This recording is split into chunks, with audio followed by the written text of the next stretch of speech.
আচার মানেই কিন্তু জিভে জল। তার মধ্যে যদি হয় এমন একটা কাঁচা আমের মিষ্টি আচার, তাহলে তো আর কথাই নেই। নমস্কার বন্ধুরা, রূপাশ্রম প্ল্যান ডেলি লাইফে আপনাদের সবাইকে অনেক অনেক স্বাগত।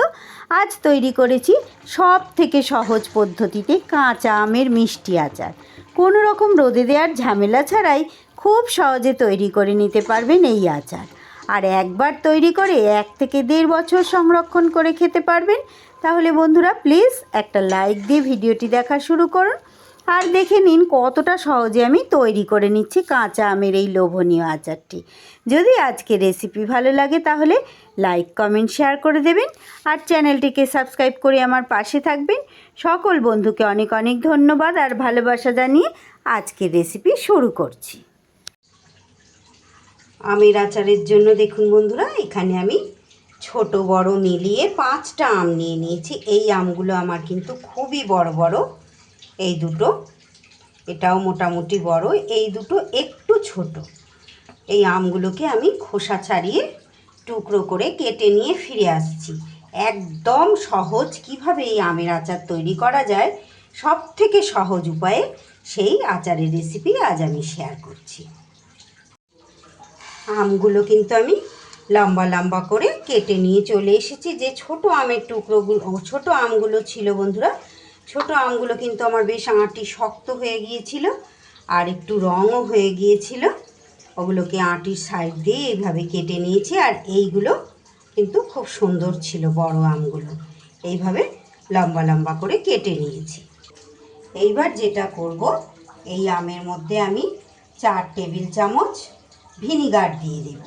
যারা কোনো দিনও আচার তৈরি করেননি তারাও কিন্তু এইভাবে যদি তৈরি করেন, নিশ্চিন্তে তারাও কিন্তু এই আচারটা তৈরি করে ফেলতে পারবেন।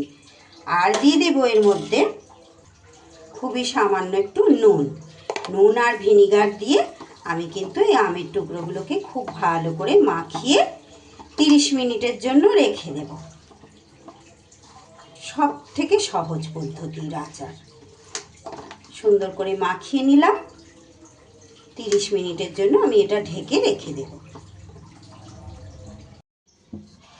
30 মিনিট পর ফিরে এসেছি বন্ধুরা। মাঝখানে আমি কিন্তু আমগুলো একটু নিচের টুকরোগুলো ওপরে, ওপরের টুকরোগুলো নিচে এইভাবে নাড়িয়ে দিয়ে গেছি। এইবার গ্যাসে আমি কড়াই বসিয়ে দিয়েছি। কড়াইতে দিয়ে দেব আমি চিনি। আমার আমটা 5 থেকে 600 গ্রামের মতন ওজন আছে বন্ধুরা, তাই আমি এখানে 250 থেকে 300 গ্রামের মতো চিনি দিয়ে দিলাম। আর এই চিনিটা দেওয়ার সাথে সাথে এরই ওপরে বাটি থেকে তুলে, আমি নিচের ভিনিগারটা দিচ্ছি না, ওপর থেকে তুলে এইভাবে আমগুলো দিয়ে দিলাম। বাটির নিচে ভিনিগারের অংশটুকু কিন্তু রয়ে গেছে। এইবার আস্তে আস্তে খুন্তির সাহায্যে চিনি আর আম এইভাবে মিশিয়ে দিতে হবে।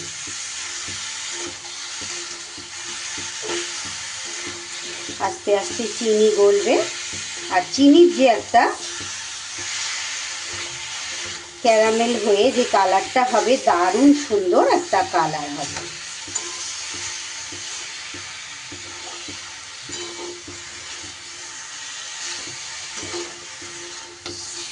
আস্তে আস্তে নাড়িয়ে চাড়িয়ে এইভাবে চিনিটাকে গলতে দিতে হবে। ঠিক যতটা পরিমাণ আম নেবেন বন্ধুরা, ঠিক তার অর্ধেকটা পরিমাণ চিনি দেবেন।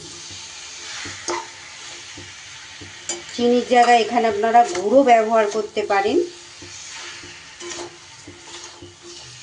গুড়, বাতাসা, এই ধরনের যে কোনো মিষ্টি কিন্তু আপনারা এর মধ্যে দিয়ে ব্যবহার। আমার কিন্তু গ্যাসটা কমানো আছে, প্রথম অবস্থাতে বাড়িয়ে দিলে নিচে একদমই পোড়া পোড়া ভাব হয়ে যাবে। প্রথমে আমি ওই জন্য কমিয়েই রেখেছি।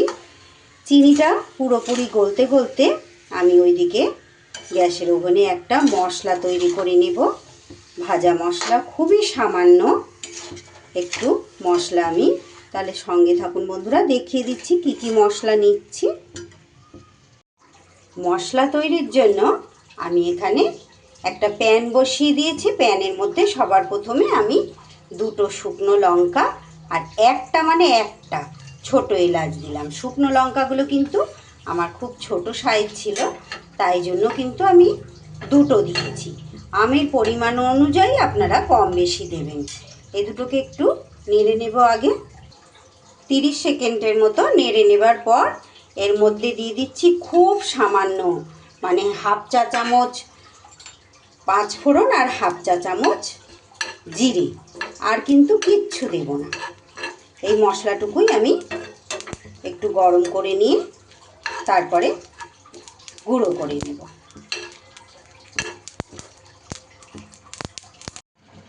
মশলা আমার এইভাবে গুঁড়ো করা হয়ে গেছে।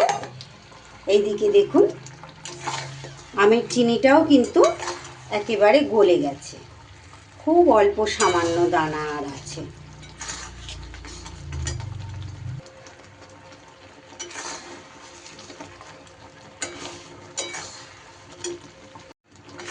সরি বন্ধুরা, ক্যামেরাটা আমার অফ হয়ে গেছিল, বুঝতে পারিনি। খুব সামান্য 1 চিমটি আমি কিন্তু এখানে হলুদ অ্যাড করে দিয়েছি অফ ক্যামেরায়, একদম না দেওয়ার মতো 1 চিমটি, সুন্দর একটা কালারের জন্য।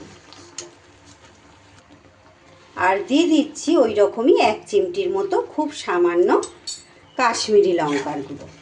এটা অপশনাল, এটা থাকলে হাতের কাছে দেবেন, না হলে না দিলেও চলবে। গ্যাস কিন্তু আমার কমানোই আছে, কম আছেই আস্তে আস্তে এইভাবে আমি কিন্তু তৈরি করছি আচারটা। এইভাবে কিন্তু আপনারাও তৈরি করবেন। যে কোনো দিনও আচার বানায়নি সেও কিন্তু এই আচারটা খুব সহজেই বানিয়ে নিতে পারবে।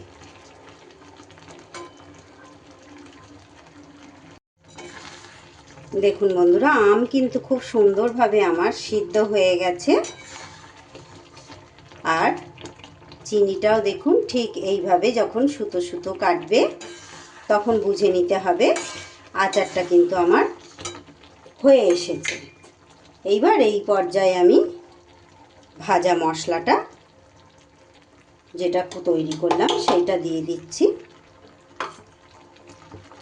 দিয়ে হালকা হাতে মিশিয়ে নেব।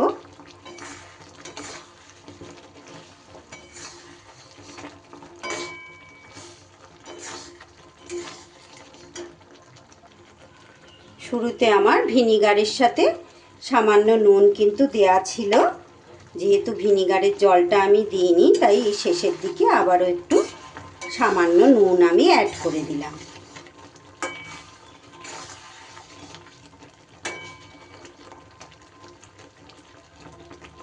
আচার কিন্তু আমার একদম রেডি হয়ে গেছে, আর জাল করার দরকার নেই। এবার গ্যাসটা আমি বন্ধ করে দেব।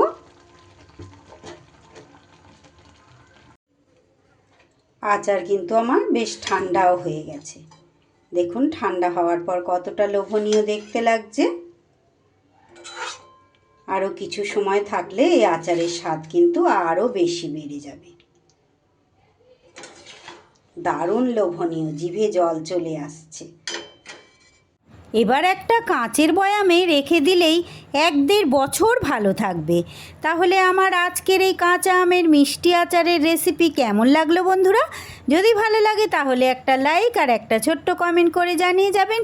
আর দেরি না করে আজই তৈরি করে ফেলুন এই সহজ পদ্ধতির আচারটি। সবাই খুব ভালো থাকবেন, সুস্থ থাকবেন। আবারও ফিরে আসছি আগামী দিন এমনই কোনো রেসিপির সাথে।